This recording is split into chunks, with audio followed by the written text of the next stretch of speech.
Assalamualaikum warahmatullahi wabarakatuh.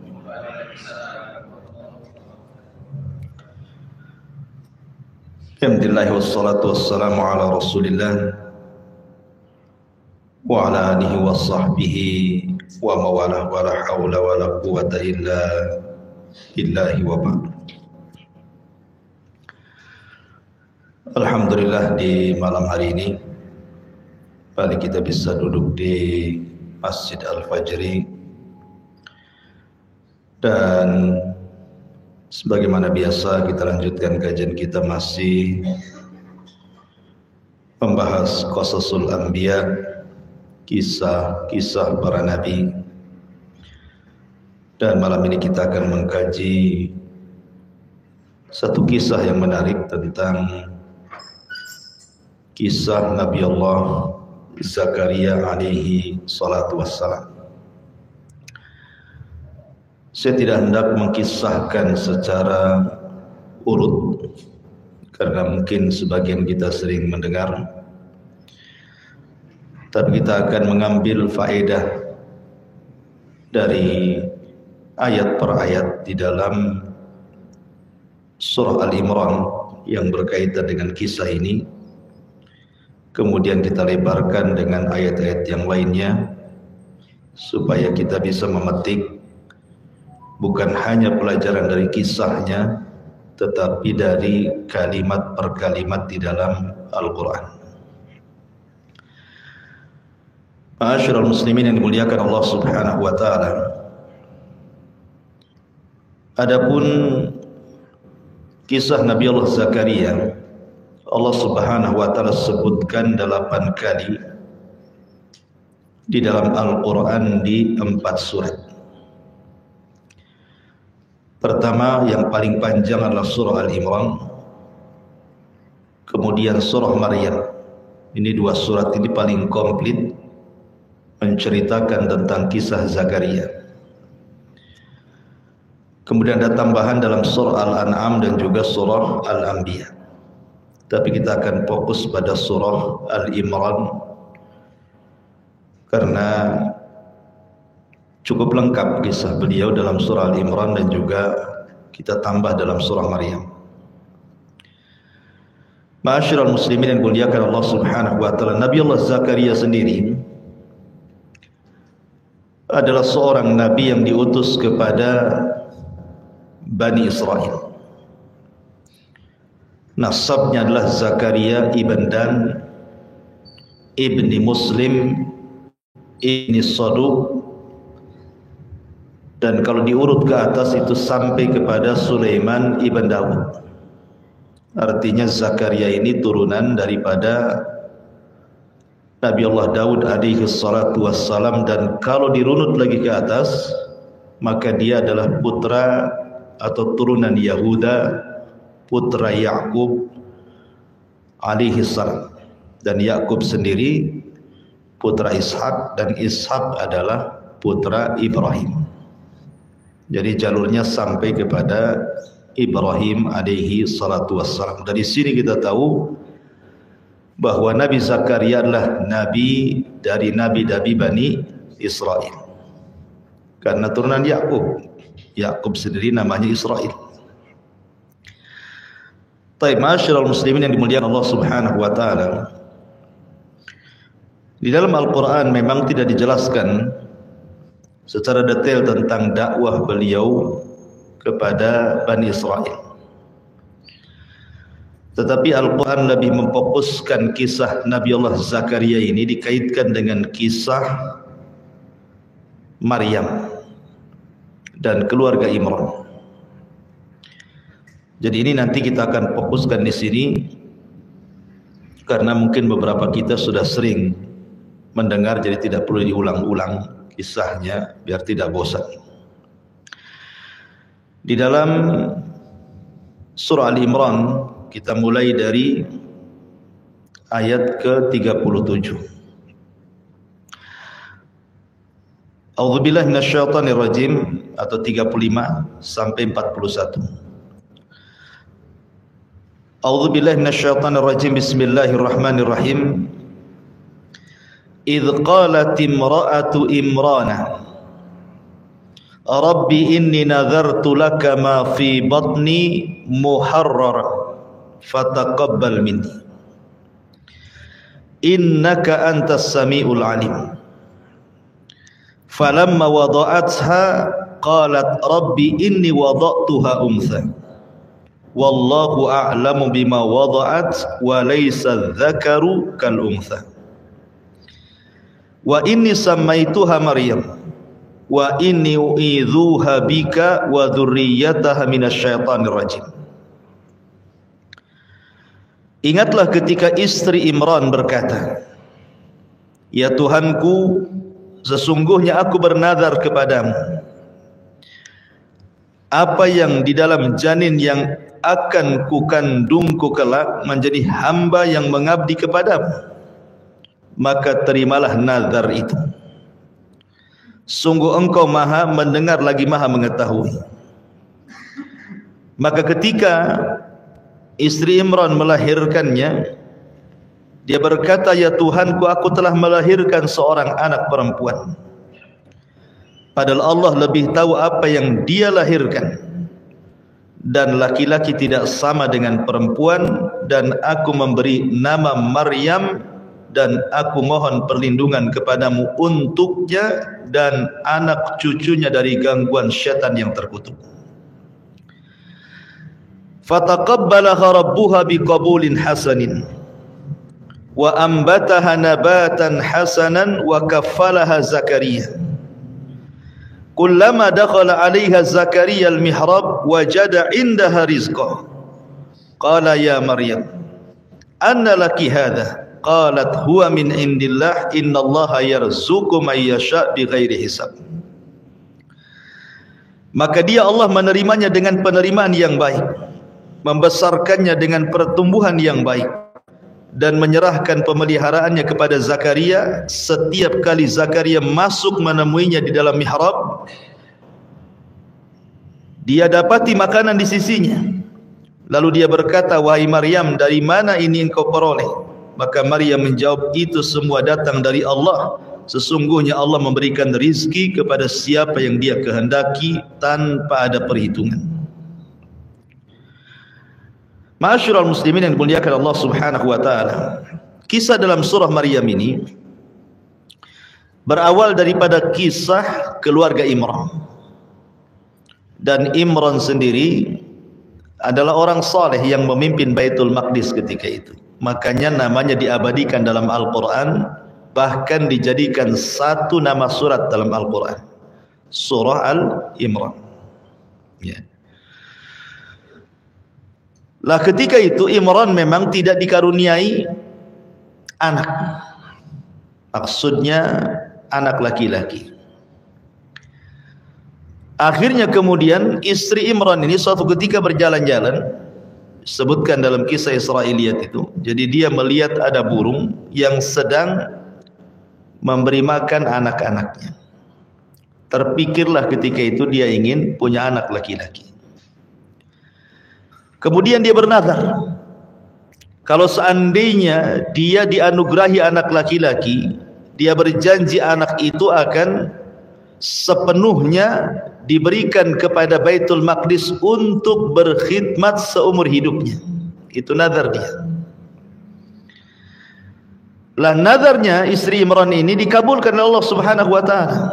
Masalahnya ternyata bayi yang dikandungnya bukan anak laki-laki, tetapi anak perempuan yang kemudian diberi nama Maryam. Makanya Allah Subhanahu wa taala di sini mengatakan tidak sama anak laki-laki dengan perempuan. Karena anak laki-laki kan lebih bebas dibandingkan anak perempuan. Lah ketika kemudian Imran meninggal, kemudian ibundanya karena sudah bernazar kalau dia punya anak dia harus menyerahkan ke Baitul Maqdis, maka dia pun dengan terpaksa menyerahkan ke Baitul Maqdis. Dan Nabiullah Zakaria akhirnya mengkafilnya. Lah disinilah kemudian tersebut nama Zakaria, karena Zakaria yang mengkafil atau yang memelihara Maryam. Baik, kita masuk pada faedah ayat per ayat. atau kata per kata dalam surah Al-Imran di sini. Ma'asyiral muslimin yang dimuliakan Allah Subhanahu wa taala, dalam ayat ini keluarga Imran berdoa dengan dua doa. Doa yang pertama minta dianugerahi anak dengan bernazar. Bicara tentang nazar, nazar ini kalau tidak ada embel-embel maka itu sangat dipuji.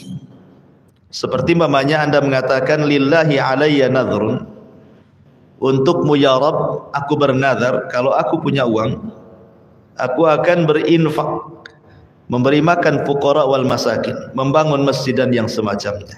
Itu baik, berpahala. Tetapi ada nazar yang sifatnya barter. Ini yang kemudian sebagian ulama memakruhkan dan sebagian lain mengharamkan. Seperti dengan mengatakan kalau seandainya aku sembuh sakitku, maka aku akan bernazar memberi makan fuqara wal masakin. Kalau ibuku sembuh, maka aku akan hajikan dia. Kalau anakku lulus kuliah atau lulus SMA, maka aku akan memberi makan kepada anak-anak yatim. Itu namanya nazar muqayyad. Tidak boleh nazar seperti ini. Karena nazar seperti ini tidak keluar kecuali dari orang bakhil. Yang nazar seperti ini biasanya orang bakhil dia. Karena dia infak itu karena ada sesuatu. Kalau sembuh, artinya kalau tidak sembuh dia tidak akan berinfak kan. Berarti kan bakhil. Nazar seperti ini tidak dikeluarkan kecuali orang bakhil. Makanya diharamkan para ulama nazar seperti ini. Tetapi kalau sudah terjadi, maka wajib melaksanakan nazarnya.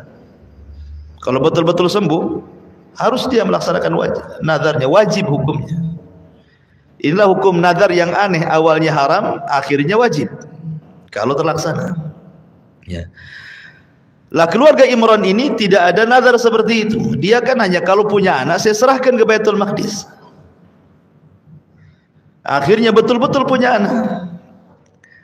Kemudian yang kedua, di sini keluarga Imran meminta supaya anaknya ini dijauhkan daripada syaitan dan keturunannya. Dan harusnya seperti itu. Setiap kita, kalau seandainya kita punya anak, maka minta kepada Allah Subhanahu wa taala agar dijauhkan dari syaitan. Makanya doa berhubungan itu yang diajarkan Nabi SAW adalah Allahumma jannibna syaitan wa jannibis syaitan ma razaqtana. Ya Allah, jauhi dari kami syaitan dan jauhi syaitan dari apa yang akan kau berikan rizki dari anak-anak turunanku. Saya tidak paham, antum baca doa ini enggak tuh kalau bukan atau main hantam saja. Jadi di sini ma'asyiral muslimin yang dimuliakan Allah Azza wa Jalla, Maryam mengajarkan kepada kita, karena ini salah satu proses mencetak anak-anak saleh. Karena rusaknya manusia itu dari 3 jalan. Pertama dari syaitan, yang kedua dari hawa nafsu, yang ketiga dari dunia syahwat. Kita berlindung dari 3 perkara ini. Ya.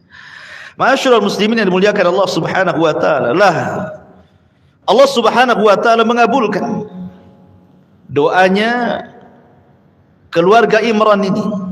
Makanya Allah Subhanahu wa taala katakan fataqabbalaha rabbuha biqabulin hasanin. Maka Allah Subhanahu wa taala menerima ajuan doanya siapa? Istrinya Imran ini. Ma'asyiral muslimin yang dimuliakan Allah Azza wa Jalla, ada sebuah kaidah yang menarik bagi kehidupan kita. Ulama mengatakan kullama atau idza aduma fa'azumat ihtimamuhu wartafa aqluhu wa ba'udat ra'yatuhu atau ru'yatuhu. Jadi sebuah kaidah, setiap manusia itu tinggi, maka tinggi pula keinginannya, kemudian tinggi akalnya dan jauh cara memandangnya. Ini kaidah penting.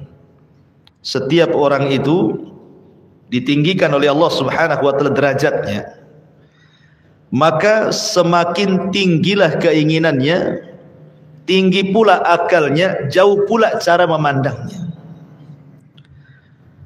Ma'asyiral muslimin yang dimuliakan Allah Azza wa Jalla, saya contohkan supaya mudah sebelum masuk ke contoh yang real. Antum kalau naik sebuah bangunan, anggap saja apartemen 100 tingkat. Kalau antum sampai di 100 tingkat, memandang ke bawah itu jadi kecil. Itu dari atas apartemen yang 100 tingkat. Tapi kalau antum naik pesawat lebih tinggi lagi, maka antum akan melihat yang di bawah itu makin mengecil, akhirnya habis, gak nampak lagi.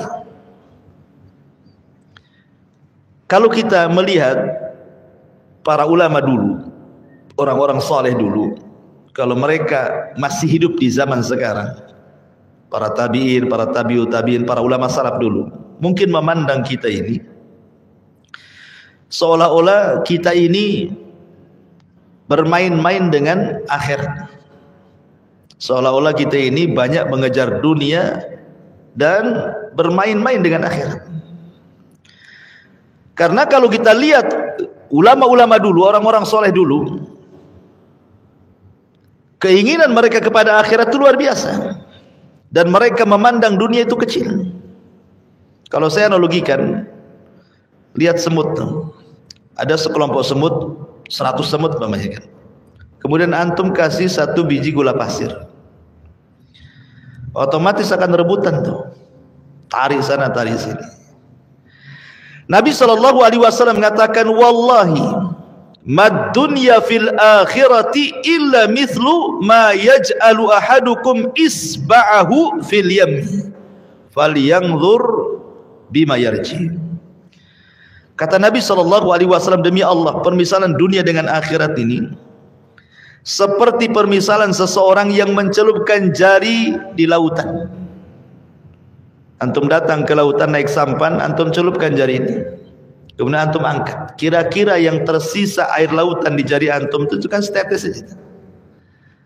Kan kalau antum celupkan begini, nanti kan ada 1 tetes tuh di sini di ujung. Lah yang 1 tetes itulah yang menjadi rebutan 1 dunia. Inilah dunia, 1 tetes itu. Yang kemudian orang berebut dengan 1 tetes itu, ada yang mendolimi satu dengan yang lainnya, ada yang sikut kanan sikut kiri, ada yang berdusta, ada yang membunuh, dan begitu seterusnya, hanya untuk mendapatkan 1 tetes itu.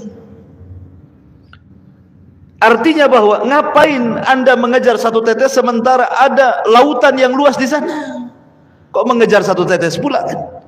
1 tetes itu di dunia, akhirat itu lautan gitu maksudnya. Lah para ulama itu kalau memandang kita seperti itu, kita mengejar 1 tetes sementara mereka mengejar lautan. Begitulah cara pandang mereka. Semakin mereka tinggi, maka memandang orang itu semakin kecil. Kita analogikan kepada kisah Maryam ini, kisah istrinya keluarga Imran ini. Istrinya Imran ini sebuah percontohan istri soleha. Kenapa? Karena istrinya Imran ini ingin mempunyai anak untuk dihidmatkan kepada Allah Subhanahu wa taala. Jadi cita-citanya tinggi. Kan semakin tinggi orang itu pasti keinginannya ingin tinggi, tapi maksudnya untuk akhirat.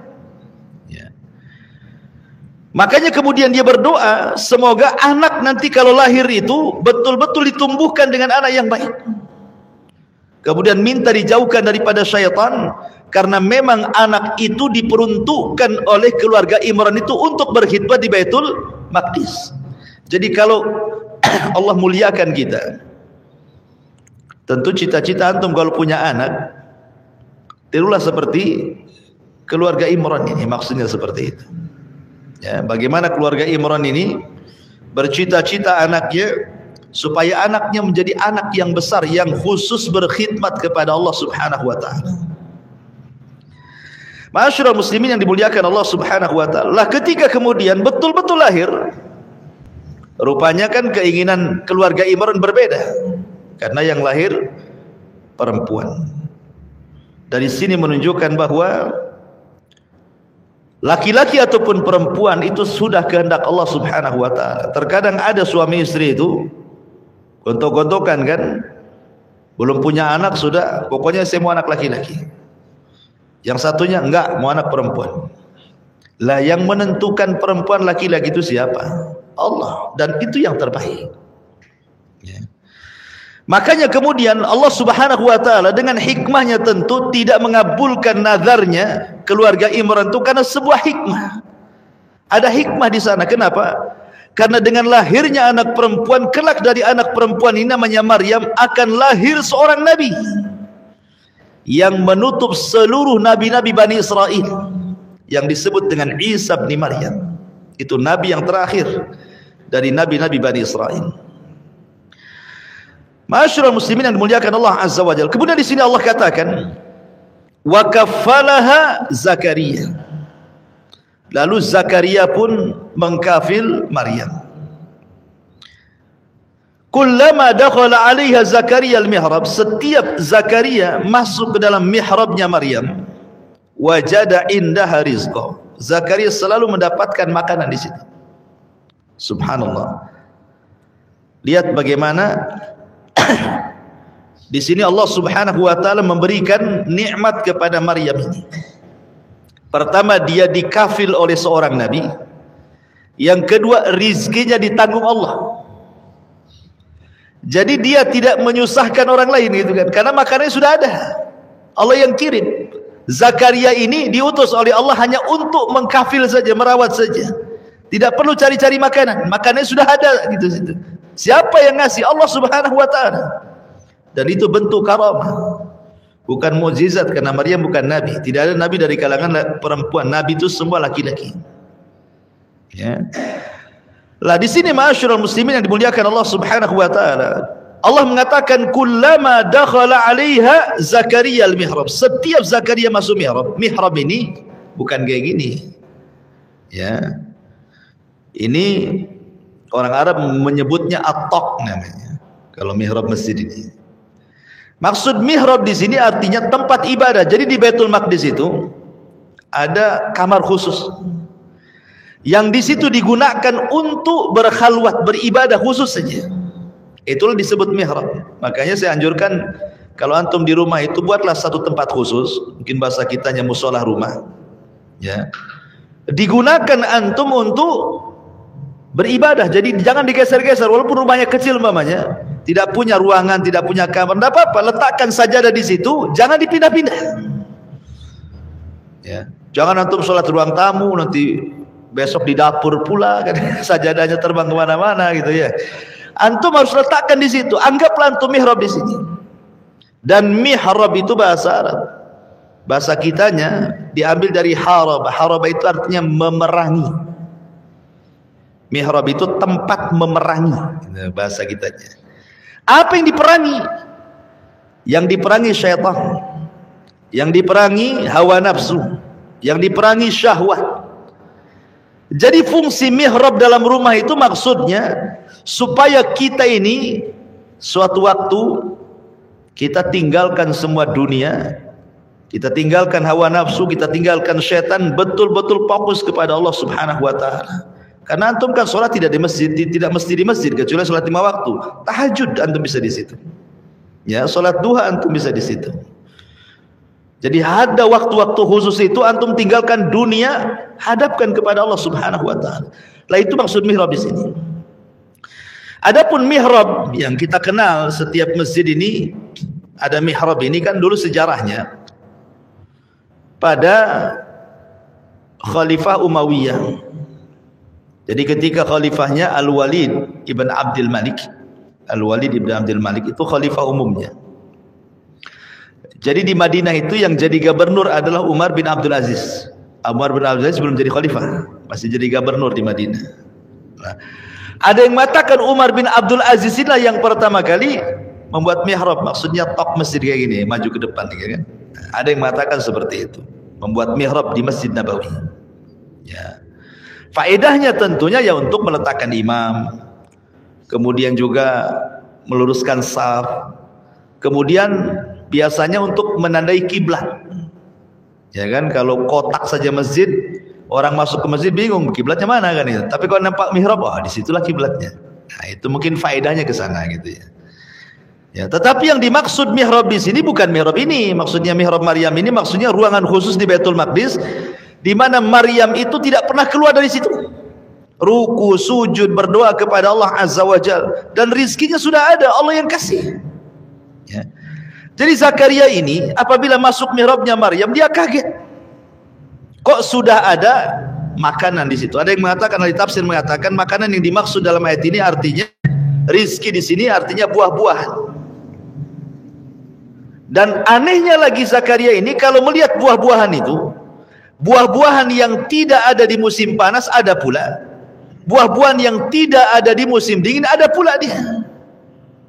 Jadi terfikirlah Zakaria ini, karena ketika itu Zakaria belum dikasih keturunan.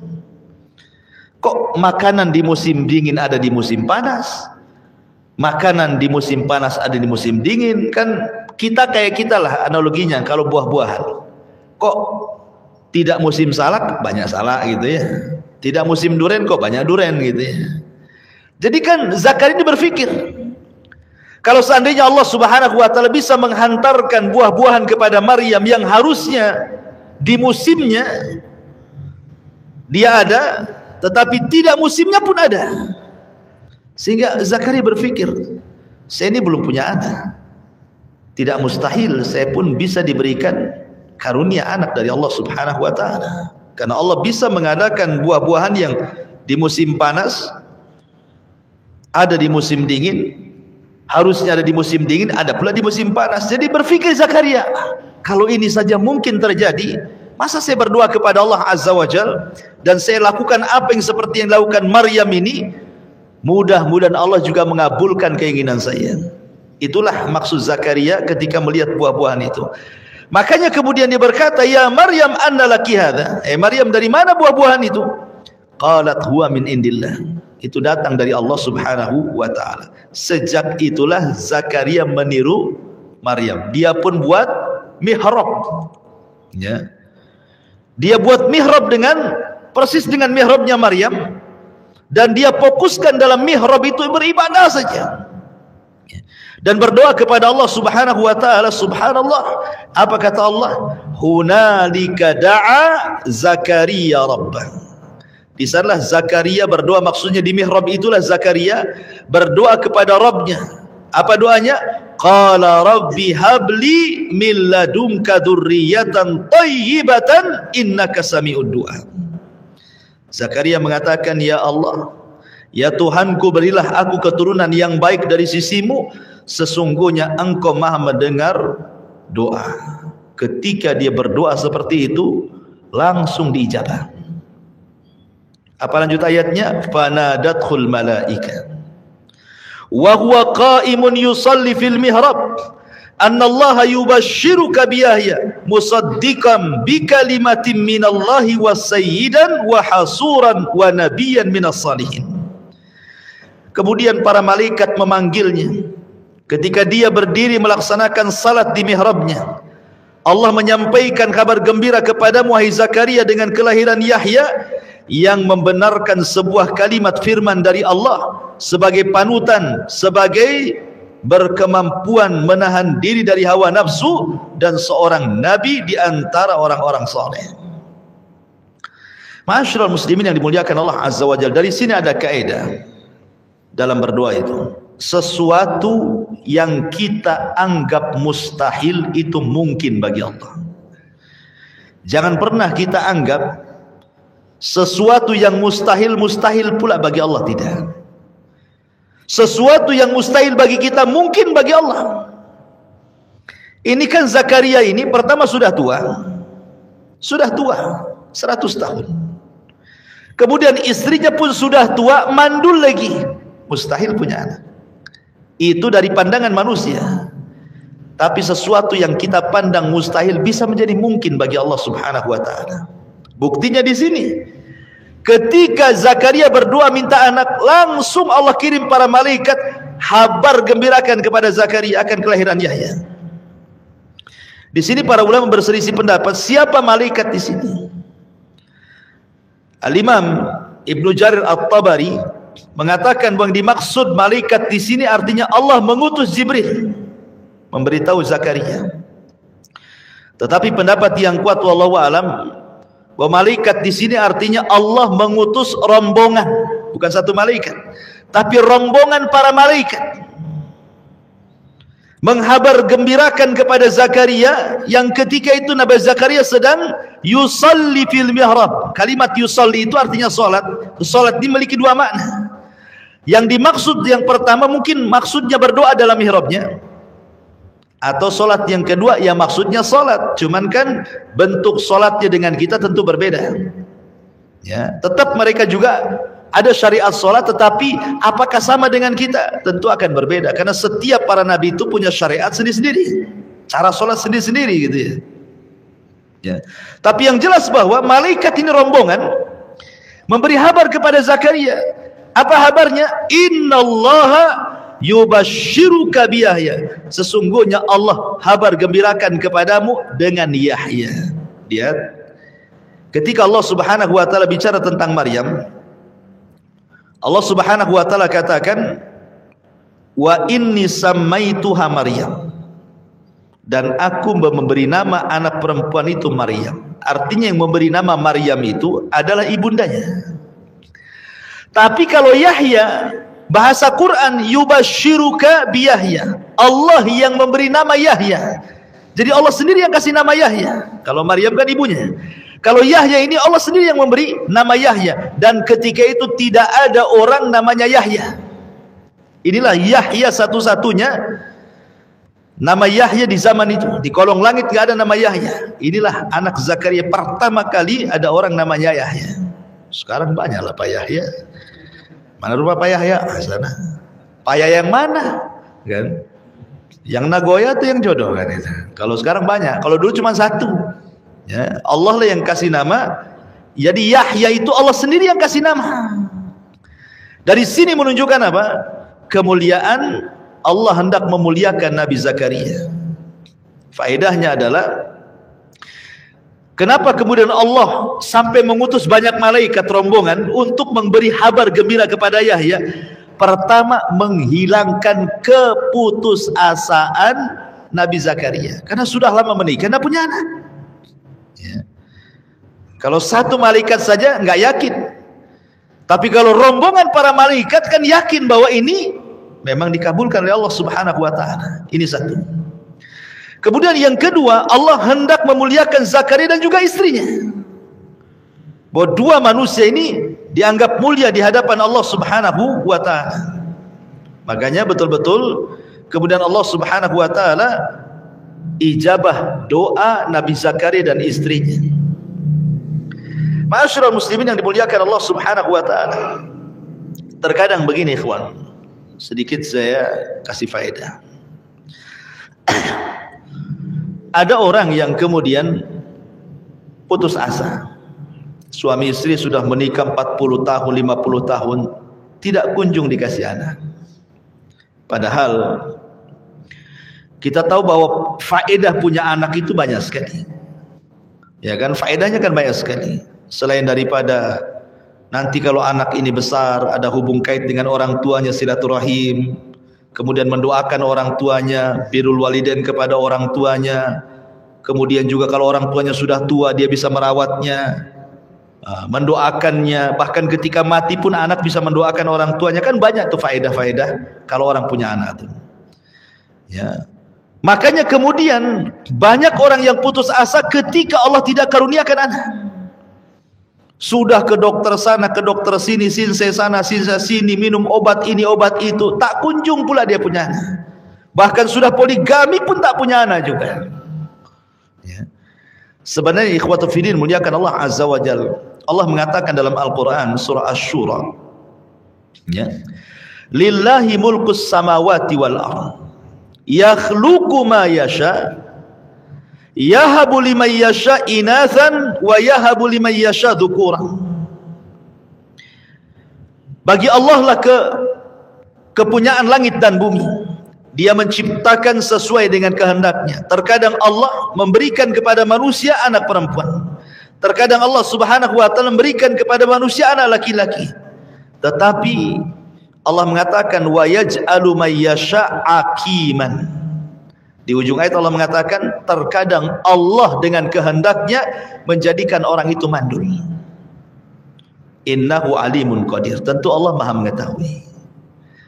Artinya bahwa mandul itu bukan sebuah aib. Karena itu kehendak Allah kan? Itu kehendak Allah Subhanahu wa taala. Bahkan para ulama mengatakan, kenapa kemudian Allah Subhanahu wa taala mentakdirkan ada orang yang mandul tidak punya anak? Apa hikmahnya? Yang pertama, terkadang Allah Subhanahu wa taala dengan qada dan qadarnya menjadikan orang itu tidak punya anak itu sengaja untuk menguji manusia.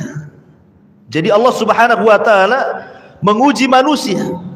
Apakah dia menerima dengan keputusan Allah ataukah tidak menerima dengan keputusan Allah? Artinya diuji keimanannya itu. Diuji keimanannya. Dan ujian itu hakikatnya adalah mengangkat derajat. Ya, sengaja Allah hendak mengangkat derajat dengan memberikan, dengan tidak memberikan anak itu. Dengan cara apa? Diperbanyak ujiannya supaya dia bisa sabar atau tidak. Itu kan hikmahnya di situ sebenarnya kan. Yang kedua, kata para ulama, bahwa terkadang Allah Subhanahu wa taala sedang memberikan takdir terbaik kepada dia.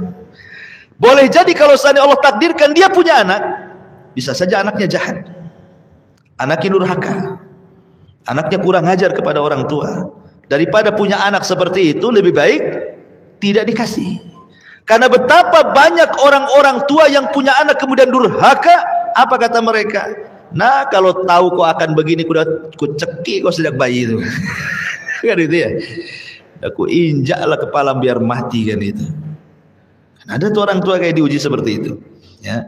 Jadi ambil hikmahnya gitu ya. Boleh jadi kalau Allah Subhanahu wa taala memberi anak itu nanti dia jahat. Ingat kisah Nabi Khidir. Ketika dia membunuh seorang anak kecil kan. Kemudian ditakwilkan kepada Nabi Musa alaihi salam, kalau aku tidak bunuh, dia akan kurang ajar sama orang tuanya. Itu tentu Nabi, dia dapat wahyu. Antum pula jangan bunuh-bunuh anak orang. Kenapa tuh bunuh? Itu nampak tuh mukanya seram. Udah gede durhaka nih, kurang ajar. Bukan, ini kan Nabi Khidir, Nabi. Dia tahu kan itu dari wahyu. Kita tidak tahu. Ya. Artinya bahwa itu juga salah satu hikmahnya kenapa Allah Subhanahu wa taala tidak berikan seseorang itu keturunan dan sengaja dibuat mandul. Kesana kemari juga sudah berusaha sebagai ikhtiar, tapi Allah juga terkadang tidak kasih. Ya. Atau boleh juga kata para ulama, Allah Subhanahu wa taala sedang menguji kesabarannya. Ketika orang itu makin sabar dengan tidak punya keturunan, kita tahu bahwa ada surga itu tidak bisa diraih dengan sholat, tidak bisa diraih dengan puasa, tidak bisa dengan zakat, dengan haji. Ada surga itu yang hanya bisa diraih dengan sabar. Kenapa? Karena sabar itu pahalanya tak berbilang. Allah mengatakan, innama yuwaffas sabiruna ajrahum bighairi hisab. Kami cukupkan pahala orang-orang yang sabar itu tanpa batas. Ya kan? Ma'asyiral muslimin yang dimuliakan Allah Subhanahu wa taala. Itu diantara hikmah-hikmah yang disebutkan oleh para ulama. Tetapi bagaimanapun jangan pernah putus asa, karena di sini Nabiullah Zakaria sudah mencontohkan kepada kita.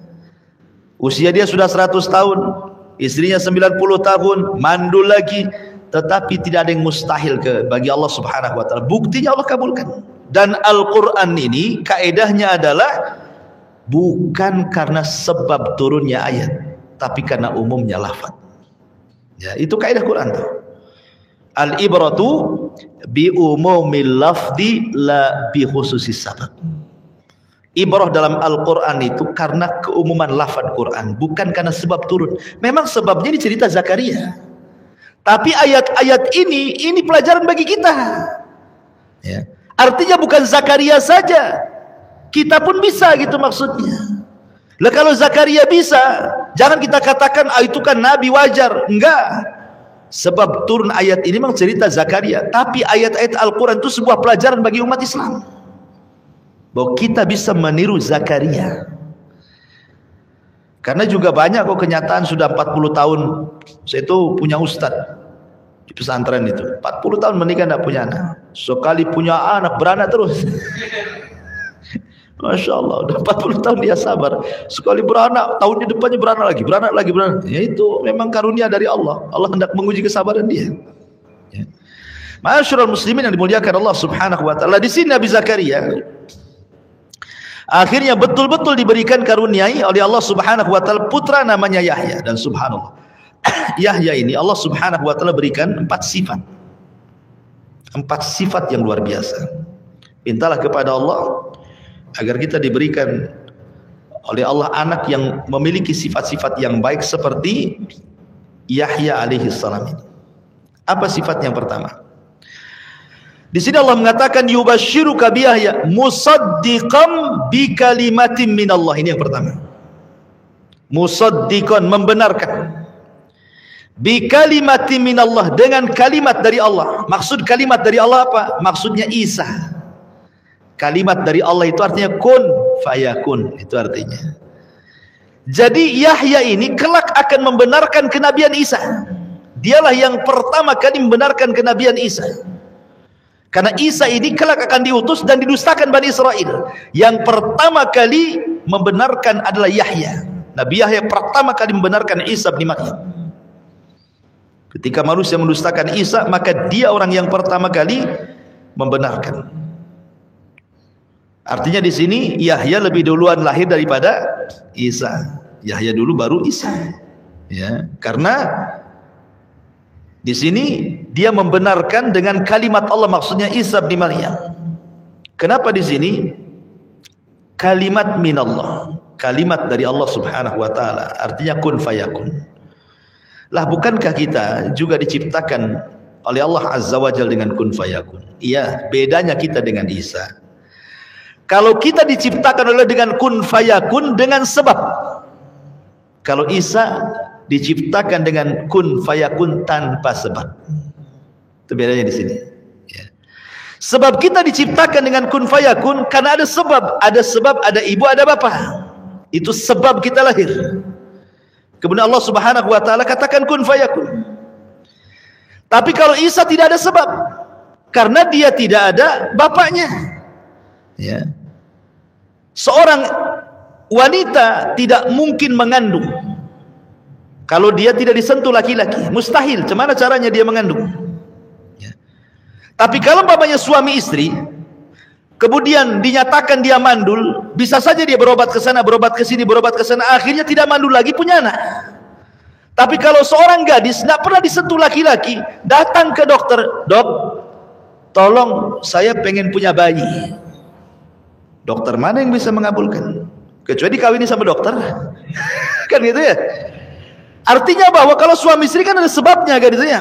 Lah kalau ini seorang wanita pengen punya anak, kalau nggak kawin, nggak menikah, ya nggak mungkin punya anak, mustahil. Itulah bedanya kita dengan Isa. Ya, makanya di sini sifat yang pertama bi kalimatin minallah. Artinya di sini bahwa ini yang ditirunya adalah kuduah bagi kita. Bagaimana Yahya akan menjadi orang yang pertama membenarkan Isa dan kenabiannya serta kerasulannya tanpa ada keraguan. Maka ini kita mengingatkan kepada kisah siapa? Abu Bakar dan Khadijah. Ketika keduanya melihat kenabian Nabi kita Muhammad SAW, maka Abu Bakar orang yang pertama kali membenarkan Rasul tanpa ada keraguan, seperti Yahya membenarkan Isa tanpa ada keraguan. Begitu juga Khadijah. Makanya kenapa Nabi SAW mengajarkan doa, Allahumma arinal haqqa haqqan warzuqna tiba'ah wa arinal batila batilan warzuqna tinabah. Ya Allah, tampakkan kepadaku yang hak adalah hak. Cukup sampai di sini? Tidak. Tetapi juga warzuqna ittiba'ah, berikan rizki untuk bisa mengikuti. Karena banyak orang yang melihat kebenaran belum tentu mengikuti. Paham ya? Ya. Banyak orang melihat kebenaran ini benar, yakin dalilnya jelas Quran Sunnah, tapi tak mau mengikuti. Makanya kenapa bukan hanya kita bisa memandang yang hak itu hak, tapi minta juga kepada Allah supaya kita bisa mengikuti yang hak itu. Karena banyak orang yang memandang, tahu yakin itu benar, itu sunnah, tidak mau juga ikut sunnah dia. Itu kan bahaya. Seperti orang Yahudi jadinya. Sudah tahu bahwa di kitab-kitab mereka bahwa Nabi yang akan lahir muncul di akhir zaman itu namanya Ahmad dengan sifat-sifatnya, dan ketika mereka melihat Rasul ternyata tidak mengikuti. Itulah jangan seperti Yahudi. Dan kebanyakan di antara kita ada yang seperti itu. Sudah tahu ini tauhid, sudah tahu ini sunnah, masih juga kemudian menyelisihi tauhid dan sunnah. Padahal tahu itu benar. Nah, ini faedahnya di sini. Ma'asyiral muslimin yang dimuliakan Allah Azza wa Jalla, ini sifat yang pertama. Sifat yang kedua, wasayyidan. Dan Yahya adalah seorang sayyid, seorang pemimpin. Sayyid itu artinya pemimpin. Dan kalimat sayyid itu adalah sifat daripada sifat-sifat Allah. Sayyid itu adalah sifat dari sifat-sifat Allah, karena ada hadis dari Abi Hurairah radhiyallahu anhu. Ketika Nabi sallallahu alaihi wasallam dari Hasan ibn Ali radhiyallahu anhuma, hadisnya, oh ya ini hadisnya dari Abdullah ibn Sikhir radhiyallahu anhu. Jadi Nabi sallallahu alaihi wasallam pernah mengatakan, as-sayyidu Allahu tabaraka wa ta'ala. Sayyid itu adalah Allahu tabaraka wa ta'ala. Jadi kalimat sayyid di sini artinya satu di antara sifat-sifat Allah namanya sayyid. Lah bagaimana kalau kita katakan kepada Rasul kita Sayyidina Muhammad? Bukan ini sifat-sifat Allah. Ya. Maka tidak mengapa juga, karena Rasul pernah mengatakan ana sayyidu waladi Bani Adam. Sayalah sayyidnya anak-anak Adam, pemimpinnya anak Adam. Dan ulama mengatakan boleh mengucap sayyidina kepada Rasulullah selama bukan di tempat-tempat yang diperintahkan untuk tidak membaca sayyidina, seperti dalam tasyahud. Kan tidak ada kalimat sayyidina. Antum bacalah riwayat-riwayat doa-doa tasyahud, tidak ada kalimat sayyidina. Ya. Tapi kalau di luar tasyahud boleh, enggak masalah. Kita katakan Allahumma salli ala sayyidina Muhammad, enggak masalah. Kalau di luar salat lah ya. Tapi kalau dalam konteksnya salat memang tidak ada riwayat-riwayat yang meletakkan sayyidin dalam bacaan tasyahud. Kenapa? Karena salat itu lafaz-lafaznya sifatnya tauqifiyah namanya. Tauqifiyah itu artinya terima jadi. Lafaz ini yang diperintah, ya sudah ini yang dibaca, jangan ditambah-tambah gitu maksudnya. Tapi kalau di luar nggak ada masalah. Ya kalimat sayyidina itu. Ma'asyiral muslimin, lalu apa makna sayyid ini? Jadi sayyid ini secara bahasa adalah alladzi yasudu ghairahu. Jadi orang yang memimpin orang lain itu disebut sayyid dalam bahasa Arab. Tetapi makna sayyid sendiri adalah taqiyun, afifun, khuluqun, karimun, badilun, hasanul mantiqi, kata ulama. Jadi makna sayyid ini adalah orang yang memiliki sifat-sifat kesempurnaan. Seorang pemimpin kalau memiliki sifat sayyid, maka itulah betul-betul pemimpin. Apa itu? Satu, orangnya takwa, ahli ibadah. Seorang pemimpin itu harus ahli ibadah. Yang kedua, afif, menjaga kehormatan. Menjaga kehormatan dia dan keluarganya. Yang ketiga, khuluq, harus berakhlak. Yang keempat, karim, orangnya pemurah. Yang keenam, badil, mudah mengorbankan untuk orang lain. Kemudian yang terakhir, hasanul mantiq, bagus cara tutur katanya. Nah, kalau antum cari pemimpin, carilah yang sayyid ini, ahli ibadah, tengok agamanya mantap, kan itu ya. Kemudian afif, tengok keluarganya, masalah nggak dengan keluarganya, jaga nggak keluarganya. Tengok anak-anaknya, ada yang nakal enggak? Kan itu ya. Tengok istrinya soleh apa enggak? Kan itu soleh atau enggak? Tengok. Nah. Kemudian yang ketiga, berakhlak enggak orangnya? Kemudian yang keempat, pemurah enggak? Kemudian yang kelima, mau ngorbankan nggak untuk orang lain. Kemudian yang terakhir, tutur katanya kasar, lembut. Nah, kalau antum dapat pemimpin yang seperti inilah Sayyid. Makanya dahulu ada orang Arab Badui, itu datang ke Basrah, kemudian bertanya, siapa Sayyid tempat ini di Basrah ini? Maksudnya ulamanya. Maka orang-orang Basrah mengatakan, ya, Sayyid kami, ulama kami di sini, pemimpin kami adalah Hasan Al-Basri, seorang pemimpin tabi'in. Orang Arab ini pandai. Kenapa dikatakan Sayyid? Maka dikatakan bahwa mereka mengatakan karena Hasan Al-Basri itu istighna'u fi ma aidin nas wan nasu yahtajuna ilaihi. Karena dalam pandangan kami Hasan Al-Basri itu dia merasa cukup, tidak pernah mau merepotkan orang, tapi orang yang merepotkan dia. Ya. Kata Arab Badui ini, dzaka sayyid, itulah pemimpin yang benar katanya. Ini kalau ada pemimpin yang ngerepotin rakyatnya, bukan rakyatnya yang merepotin pemimpinnya, itu bukan sayyid lah katanya. Seolah-olah seperti itu. Ya. Tapi ini yang kedua. Yang ketiga, wasayyidan wa hasuran. Hasur ini secara bahasa itu artinya impotent. Ya, laki-laki yang tidak bisa berhubungan itu disebut hasur. Tetapi yang dimaksud hasur, tidak mungkinlah kita katakan Nabi Yahya impotent. Ya, maksud di sini bukan itu maknanya. Maksudnya Nabi Yahya ini dia betul-betul meninggalkan wanita, tidak mau menikah dengan perempuan, sama sekali menjauhi wanita, karena ingin fokus beribadah kepada Allah. Ya. Jadi bukan karena dia tidak bisa berhubungan karena impoten, tidak.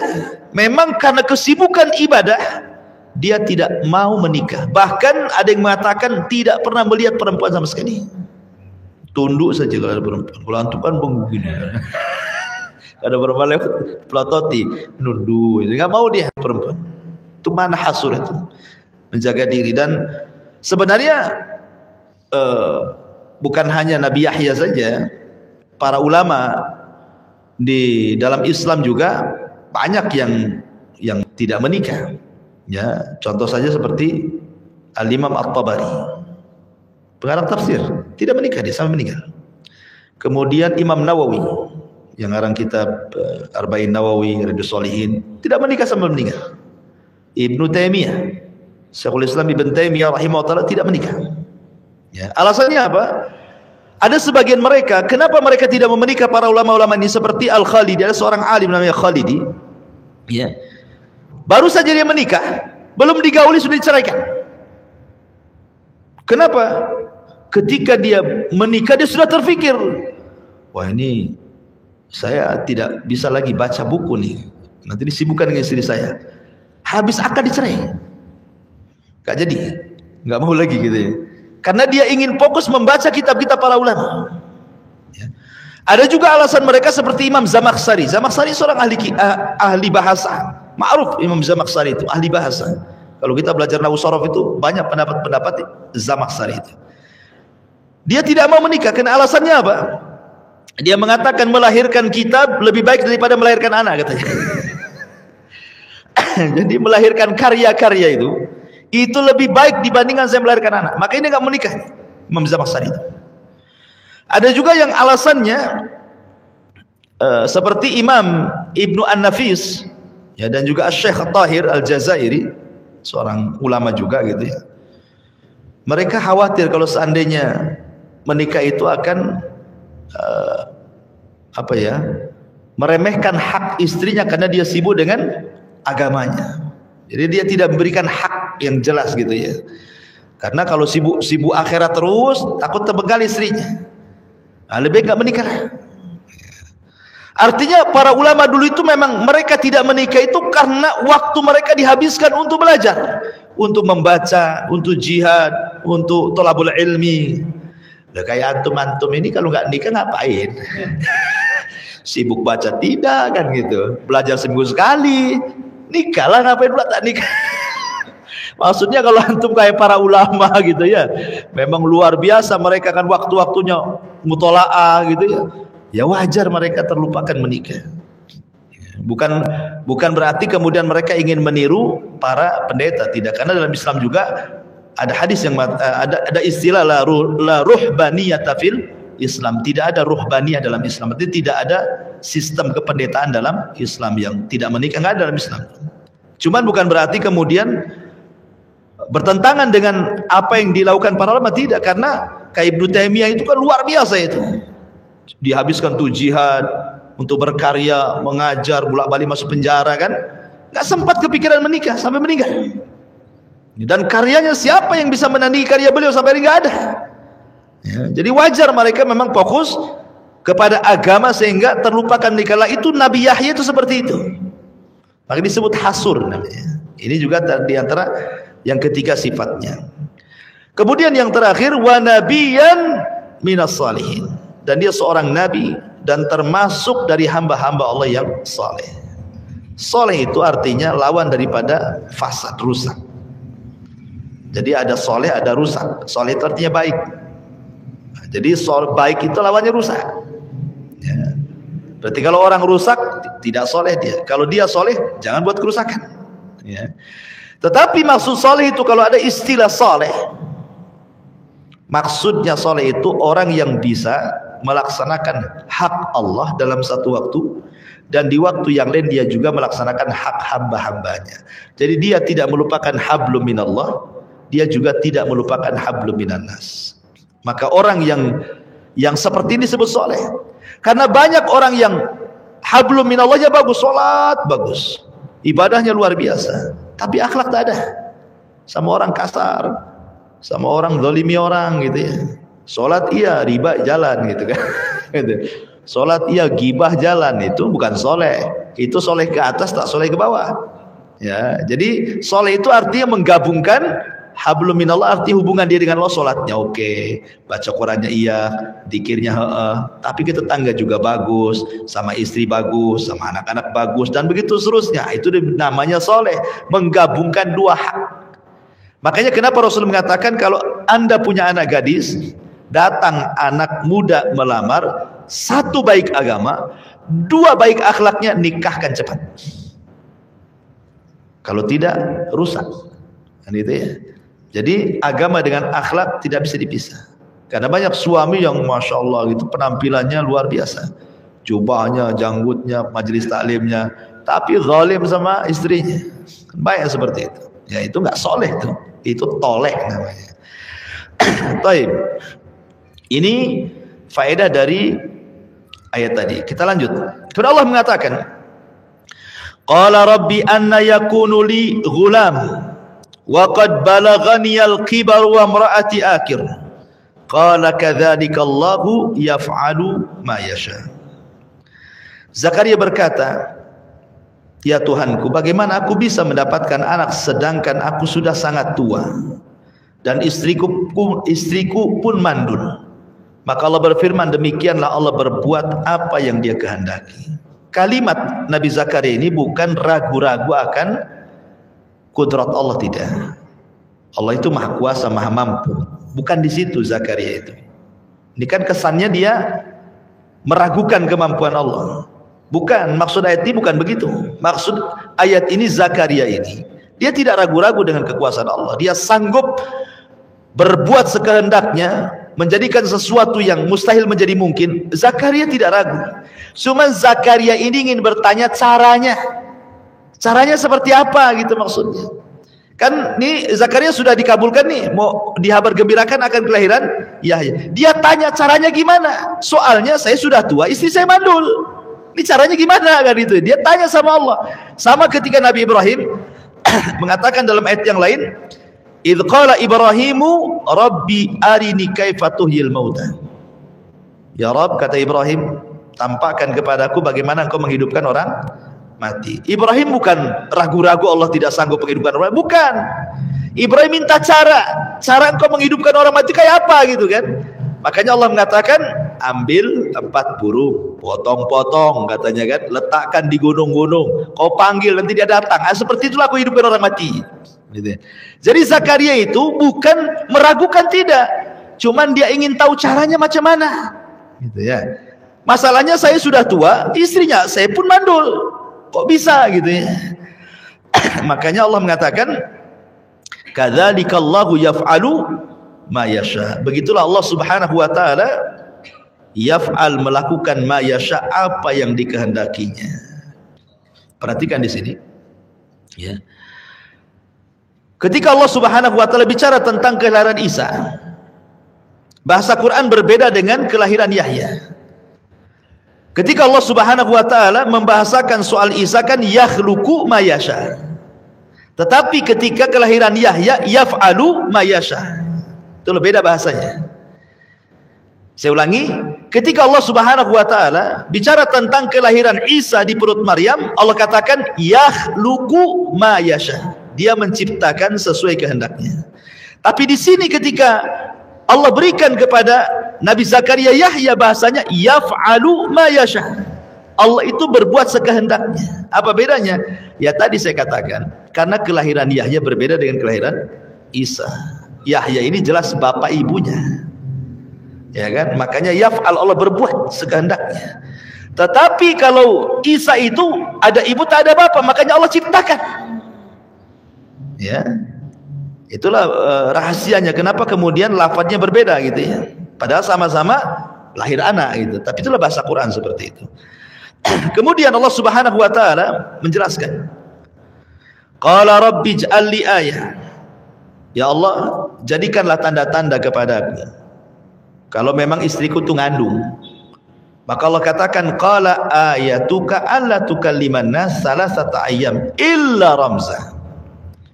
Maka tanda-tandamu bahwa istrimu punya anak itu adalah engkau tidak berbicara dengan manusia selama 3 hari kecuali dengan isyarat. Ada yang mengatakan, ahli tafsir mengatakan bahwa Nabi Zakaria ini diberikan sinyal oleh Allah ketika istrinya mengandung, tiba-tiba dia bisu. Maksudnya bicara dengan manusia. Tapi kalau berzikir kepada Allah bisa. Subhanallah, subhanallah, bisa dia. Jadi kalau mengarah ke Allah bisa dia. Ya, tasbih, takbir, tahlil bisa dia ngomong subhanallah, illallah akbar. Tapi kalau ngobrol sama orang nggak bisa. Tahu-tahu langsung gagap, nggak bisa ngomong. Itu ada yang mentafsirkan seperti itu. Tapi ada juga yang mentafsirkan lain, bukan begitu.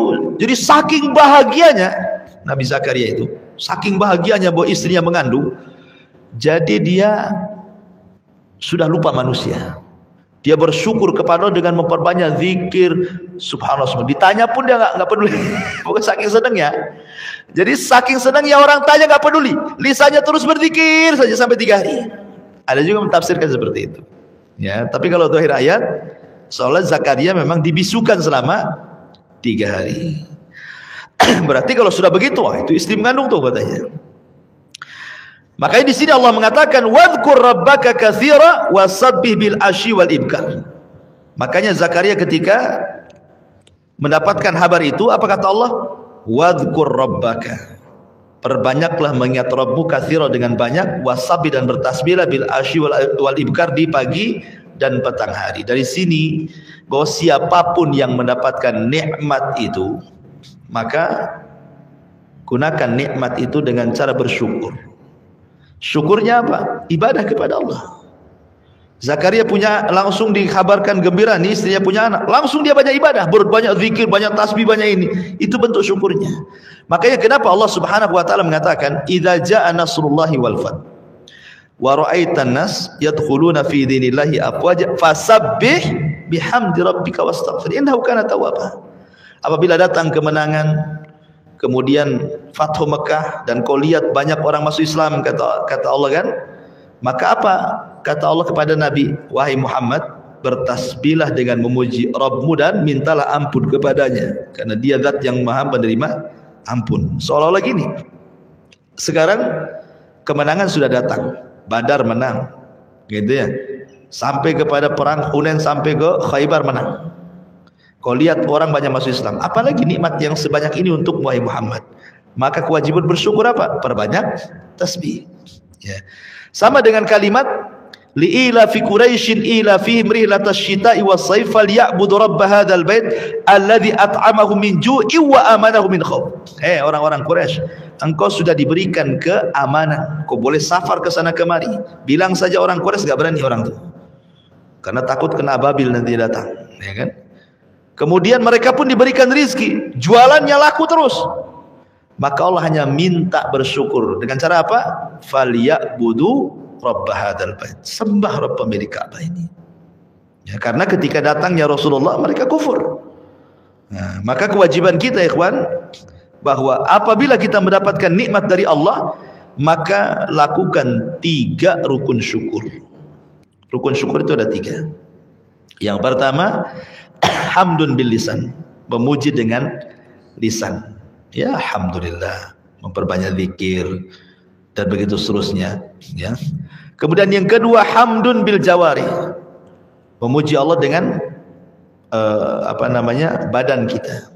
Ya, dengan cara harta kita gunakan di jalan Allah, tidak disia-siakan gitu ya, bukan untuk maksiat dan begitu seterusnya, atau badan kita tidak dilangkahkan kecuali ke tempat-tempat baik, itu dalam bentuk syukur namanya. Kemudian ada yang terakhir namanya hamdun bil jinan, maksudnya memuji Allah dengan hati, kita katakan bahwa nikmat itu datang dari Allah, itu disebut rukun syukur namanya. Ya, taib. Ma'asyiral muslimin yang dimuliakan Allah Subhanahu wa taala. Sampai di sini kisah Nabi Zakaria dalam Al-Imran. Lah kalau kita melihat dalam surah Maryam, kurang lebih juga isinya cuman ada beberapa tambahan sedikit, tetapi kurang lebih. Cuman bedanya ketika dalam surah Maryam ini Allah sifatkan kelahiran Yahya itu dari kecil sudah diangkat jadi nabi. Jadi kecil-kecil sudah jadi nabi itu Yahya.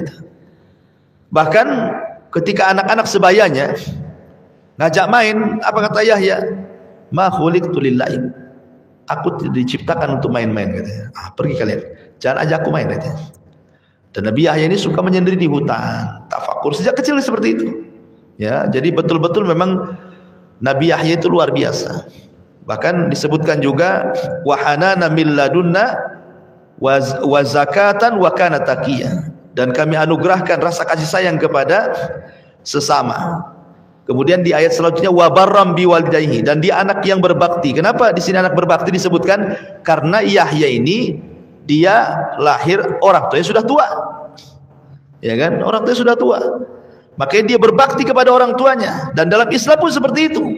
Kalau diberikan orang tua yang sudah tua, apa kata Allah? Wahfid lahuma janahadzulli minar rahmah. Pelankan. Ya, rendahkan sayapmu. Ngomong saja nggak boleh. Ya, dan begitu seterusnya. Wallahu a'lam. Taib.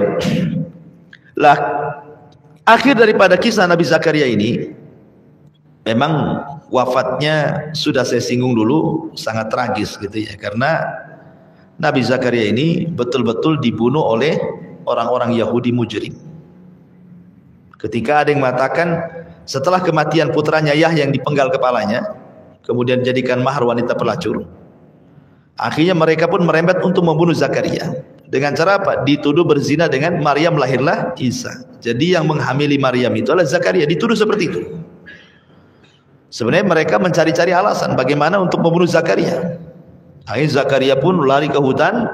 Kemudian di antara satu mukjizatnya adalah Nabi Zakaria bisa menundukkan pohon. Pohon itu suruh belah, nanti dia masuk di situ, sembunyi di situ. Ya. Cuman masalahnya ketika dia kemudian masuk ke dalam pohon itu, iblis datang. Kemudian ketika dia masuk, ditariknya sedikit bajunya sama iblis, sehingga ketika pohon itu rapat, nampaklah itu. Ya, bajunya nongol di pohon itu. Jadi ketika para prajurit ini, orang-orang Yahudi mujrim ini mencari-cari Zakaria ke hutan, ke sana kemari, enggak ketemu. Rupanya ketemulah iblis dalam bentuk manusia, memberitahu bahwa Zakaria di pohon itu. Nah, kau lihat tuh ada bekasnya, ada pakaiannya nongol sedikit kan. Gergaji saja pohon itu gitu. Nah, akhirnya kemudian digergaji, meninggal. Ya. Makanya Allah Subhanahu wa taala ketika bicara tentang orang-orang Yahudi, apa katanya? Kata Allah, afakullama ja'akum rasulun bima la tahwa anfusukum mustakbartum fa fariqan kadzabtum wa fariqan taqtulun. Apakah setiap datang seorang nabi kepada kalian, kalian tidak setuju dengan hawa nafsu? Sebagian kalian mendustakan, bahkan sebagian kalian membunuh. Nah, jadi sifatnya orang Yahudi itu dari dulu memang membunuh para nabi. Bahkan bukan hanya para nabi sebelum Rasulullah, kejadian kepada Rasul pun berkali-kali mau dibunuh. Ingat perang Bani Nadir. Apa penyebabnya? Karena Rasul mau dihantam kepalanya dengan batu. Jadi Rasul itu mau rapat di sebuah rumah yang Yahudi. Jadi para pembesan ini udah rapat sebelumnya. Nanti nih kalau Muhammad sampai di sini, satu orang naik ke atap katanya, bawa batu. Nah, nanti langsunglah pukulkan dari atas batu itu. Tapi Jibril keburu datang. Rasul tidak sampai ke tempat itu, balik lagi malah bawa pasukan. Kemudian terjadilah perang Bani Nadir. Dan mau diracun. Ketika perang Khaybar diracun sama siapa? Zainab bintul Haris. Kemudian disihir Labid ibn A'sam. Ya, jadi upaya-upaya pembunuhan kepada Nabi SAW orang-orang Yahudi ini sudah berkali-kali. Ya, intinya bahwa sifatnya orang Yahudi dari dulu seperti itu. Fariqan kadzabtum wa fariqan taqtulun. Tapi ini saja ya, kita ambil faedah dari ayat saja ya.